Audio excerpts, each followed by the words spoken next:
I mean, they have accreditation through their own charter school, board, or through their own, like the Catholic schools have their own Catholic school, kind of, I can't think of the word right now, but basically the people that tell them what to teach and what, whether they're accredited or whether they're a part of their group, they have their own groups for that. Does that make sense at all? Yeah. Okay. And yeah, so I don't know how their affiliations with the state are, since they are providing K-12 education in these cases. But I know that vouchers can also be used to go to private charter schools as well, and I think that's largely what the intention is with the vouchers, not just for the religious schools. So, but still, I really am just not comfortable with tax money that's supposed to be going to our public schools to be diverted any further away from the kids' education. I just see that as a very big problem myself. There also have been concerns since her being appointed by the governor to be the chair and or to be on the board, is that she doesn't have any relatable experience because she doesn't have kids in public schools, so she doesn't actually know what's going on in public. And Amanda, you said that you were informed that, oh my God, they teach sex in public schools. No, they don't. I went to public school. They don't teach you nothing. They don't teach you diddly squat other than if you have sex, you will get AIDS and pregnant, and that's, here's a map of the genitalia, color it in, label it, that's it. That was my health education. And they barely do that in Texas. I mean, exactly. We do still have abstinence-only education here, so, yeah. The colorful drawing probably wouldn't even happen. Well, I'm not that old. It happened at my school. And oh my goodness.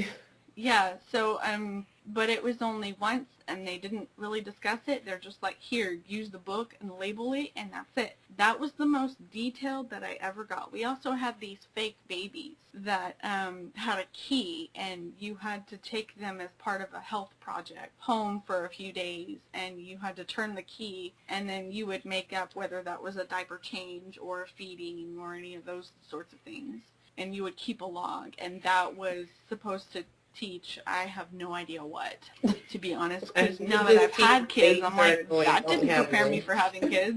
That prepared me for how to take care of a doll. Or really just looking at the doll every couple minutes.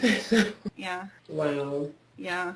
So, yeah. Oh, goodness. So, yeah, there's just all kinds of problematic things about this decision on who should be heading this board. I have always been of the opinion that someone who at least is familiar with education, someone who bare minimum got an education degree, is the type of person that we need on the board overseeing our public schools.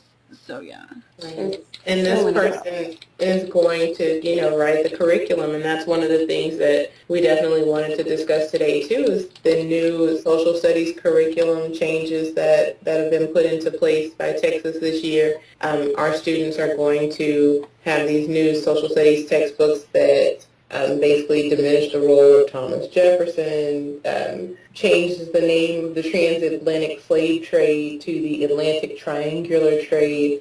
One of the biggest things that just annoys me is, and they've been doing this before because my daughter actually came home one day and very proudly stated, "Oh, Mom, the Civil War wasn't all about slavery. It was about states' rights." Oh, my. Right, because that's what they're teaching, and now they've put it into the textbooks to basically whitewash history. But isn't that all history?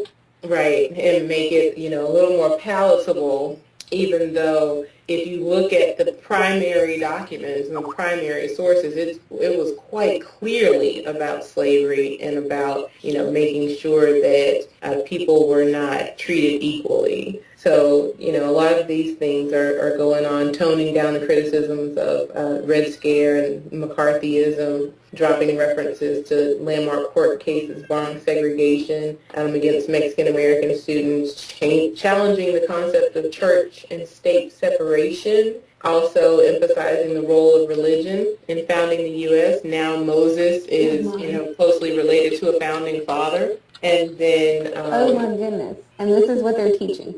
Right. Well, that's what's going to be in the new textbooks that have been floating around lately. I mean, that's basically what I grew up on. I didn't even take U.S. history until my last year of high school, even then, I only took History 1, and I took it at a community college. And before that, I had just completely whitewashed, religion-washed history. I would learn the history of the Catholic Church, the history of the Crusades, the history of France, the history of Greece and Rome.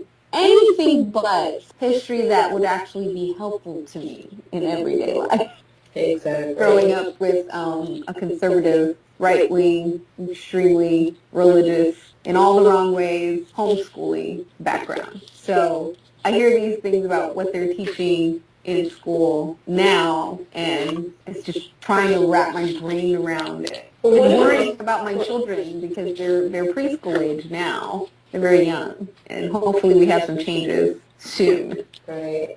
Because one of the things that's really problematic about this is Texas kind of gets the way is, basically the way that Texas goes is the way the nation goes. Because 10%, or at least when I was in textbook sales in 2010, 2011, 10% of all students in the nation were in Texas. We had the highest population of students in schools. So textbook publishers have to create, these books and sell them across the country, but if Texas doesn't buy them, then, that's going to be a problem for them. So, and they're not going to there are some changes depending on the subject for, different states or what have you, but that doesn't really change a whole lot. They're not going to make whole new additions, if they can get away with what's being done in Texas. So, we just really need to be cognizant of what's going on here, even if you don't live in Texas, because the textbooks that happen here eventually get funneled out to the other states as well. That is interesting. I did not know that.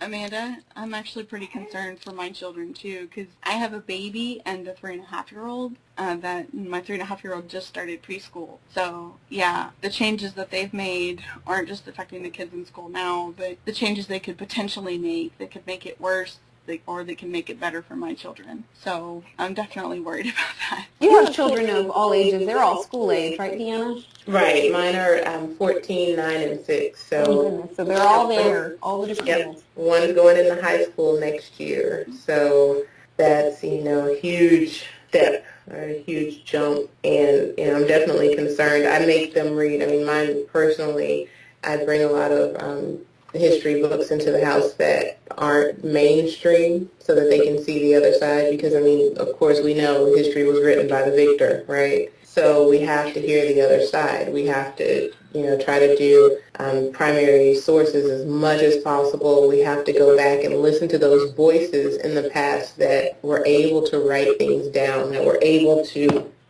get things done as far as having some type of history noted somewhere, and someone's able to find it. But, it's just sad. It's really sad. And my son actually is really, really interested in history, so I have to get him different books because the things he comes home with from school, as a third grader, they were just, if they didn't skim the surface, they were flat out wrong. Especially a lot of them, these were the great presidents, and this is what they all did. And everything they did was wonderful. Right, and none of the negative stuff. Yeah, they like to pretend that we're trying to revise history when really we're just trying to say, hey, this perspective that was never told before, let's go ahead and tell that too. Because majority of what we've heard so far is what all of the white men have been doing. And in some cases, white women have been able to be in some of the spotlight as well. Some. Even that's a small group. Because they like to pretend that women were just on the side, just existing somehow,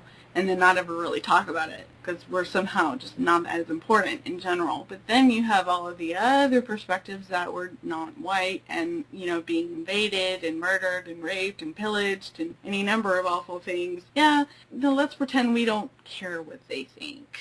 Right. Or that the oppression and the suffering that they face was not relevant enough to be mentioned, basically. Which is a whole other thing. They're writing out the KKK and Jim Crow laws out of the history books. And this is actually on an article, it's a very short but to the point article by the Houston Press. That's like the 5 reasons why the new, history textbooks in Texas are very problematic to all of you. But, number 4 was KKK and Jim Crow have been revised right on out. There's no mention of them. And, when they talk about things like segregation, Brown versus Board of Education, they make it seem like it's just because, everybody got along after Reconstruction. It was just because, the books were falling apart in the black schools, so they wanted integration. And that totally was not the whole point. And this is Texas school books now. Right, the ones that we were are just talking about, this is happening now.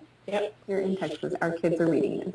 And my daughter is sitting next to me right now, and she is screaming on her paper as she's scribbling, "What? Who is in charge here?" I could have sworn I told her most of this, but maybe now she'll really take the lessons that I've been trying to teach her and dive into history kind of like my son has. So, definitely we, as I just said, my daughter's sitting here just screaming and learning about all these things that are going on.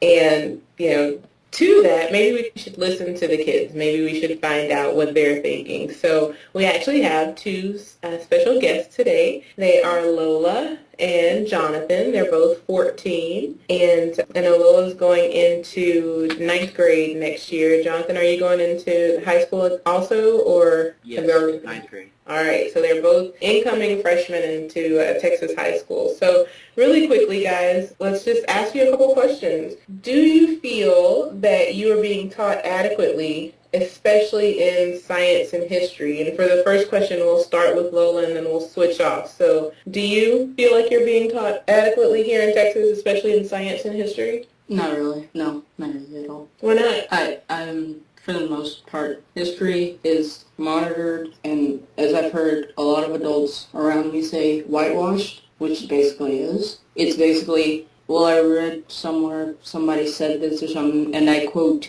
history is written by the victors. It's just something I learned a long time ago. Or 5 minutes ago when I said it? No, I actually did learn it a long time ago. Just kidding. Seriously, I read this.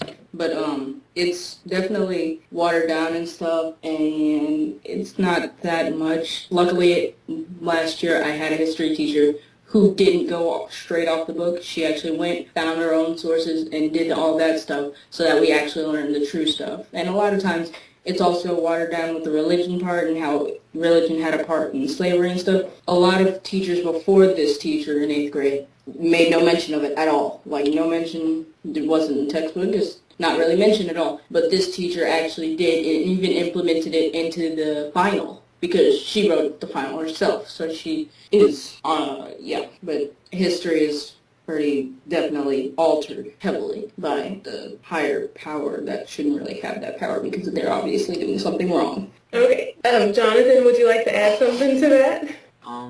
Well, for me, history, I thought I was getting pretty taught well.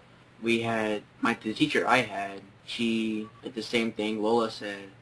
She didn't go straight from the book. She actually went from her own resources that she found. But for science, I feel like I needed a better teacher, because the teacher we had, whenever we had projects or doing book work, she's very vague on the directions. So we kind of had a hard time in participating in projects and such like that. Okay. So what changes would you make to in your school if you had the power to do so, Jonathan? Probably better teachers. Just in general, or more educated, or? In general. Okay. All right. Lola actually had something about her science teacher now that you mentioned it. What was that you were trying to say about your science teacher in My 8th grade, 2nd semester science teacher, long story, she came from a scientific military background. What she would do, and her husband's also in the Air Force currently, what she'd do was she would bring in stuff from the military, from the scientific part of the military, and we would actually look at this stuff. Like she brought in, her husband actually came in and gave us a lecture on stuff, because we were focusing on space and the vastness of it and so all that last year. last year. And so we got to see through infrared goggles, night vision goggles, and it was really cool. And it was an awesome experience. She also brought in topographic maps of some of the places where the military trains and stuff. And I thought it was awesome. So you would bring in more outside influences to the lessons? Okay. They said you teach a lot better than the book. So less reliance on the book is what I'm hearing over and over. And then finally, guys, we're going to just ask you one more question. And thank you so much because you guys have been very thoughtful and answering. And we appreciate your time. You know, it's not the most fun thing for a 14-year-old to do on a Sunday afternoon. But as secular students, do you feel your needs are being met in school? And is it acceptable to be a secular student in your school? Well, I'm going first. My needs depends on what the needs are. Like, what are the needs you're talking about? Just whatever you do. Well, let's focus on the first one. Do you feel, second, is it acceptable to be a secular student in your school? Have you encountered any problems being a secular student? From the faculty or the students? Both. From both. Well, in that case, with the students at my school, personal experience here, the students, it depends on whether or not you meet the super religious crowd or not, because there's the super religious crowd over there that I tend to stay away from. Most of my friends are either completely okay with it, or most of my peers or the people around me are completely okay with it, but they don't really care. They might mention it every once in a while, like, oh, hey, my church said if you want to come, that's okay with them, and they'll open up you with open arms and stuff. And I'm like, nah, guys, you know I don't do that. And they're like, okay, I'll leave you alone then. Or my friends are actually secular themselves, and we're all like, high fives, woo. And the faculty, they either don't know or don't care. I mean, there's a club or two about Christianity and stuff, but it's not like I get harassed every day or something. Awesome. Well, that's great to hear. Jonathan, have you had a similar experience? Yes, actually. Most of my teachers don't really care. I mean, I've told some of mine, and they just said, that's okay, because that's your choice, you know. Because all my teachers there were religious, and I told them that, and they had no problem with it. They just thought, you know, that's your decision, so that's what you go by. I feel like my needs are being met. Awesome. Well, that's actually really good to hear. It gives us hope for the future, and we realize that, hopefully things are changing, and it won't be such a religious-based society where people who are secular, or atheists, or agnostic, or free thinkers are ostracized. So that's wonderful to hear. Raina, hopefully you agree that that's definitely a good step in the right direction. I'm happy to hear that history teachers aren't going by the textbook. Right? Having trained as a social studies high school educator myself, they are horrible, and I would not either. And speaking as how I'm related to Jonathan and that he's doing well and understands the importance of that, I'm very proud. But I'm not nerding out or anything. Well, definitely say the same here. I'm beaming because that was one of the things. We actually were a religious family at one time, and that changed. So it changed for me. Lola told me later on she never believed it. I guess she's smarter than her mom, but it was like turn 9, and I'm like, I was definitely glad to hear that she's not having a lot of issues, because a lot of times you will hear about kids that have issues in school, especially the younger ones who are just parroting what their parents say. Yeah. So, yeah, I'm definitely excited about that as well, because mine are quite outspoken in their non-belief, regardless of whether I tell them to keep it down or not. So, at any rate, thank you again, guys. We really appreciate your time. We really appreciate you sharing your thoughts with us. No problem. I enjoyed myself. Okay, so it looks like to go ahead and end the discussion here, unfortunately. I know we could go on and on with this topic. Thank you all for listening, and please look for another episode of Freethinking Femmes in 2 weeks, which should be uploaded and ready for listening by August 3rd on our YouTube channel, www.youtube.com/freethinkingfemmes. As usual, we will include links to the articles in the episode description for those that want to read them in full. Also, please don't forget that if you are looking for a way to make a huge difference in someone's life, donations to local groups like Houston Area Women's Center and Houston Food Bank serve to help those most in need. Any and all amounts of volunteer work and donations are always appreciated by those in need. We love you all, Houston, and we wish you a great, safe summer. Stay cool, stay safe,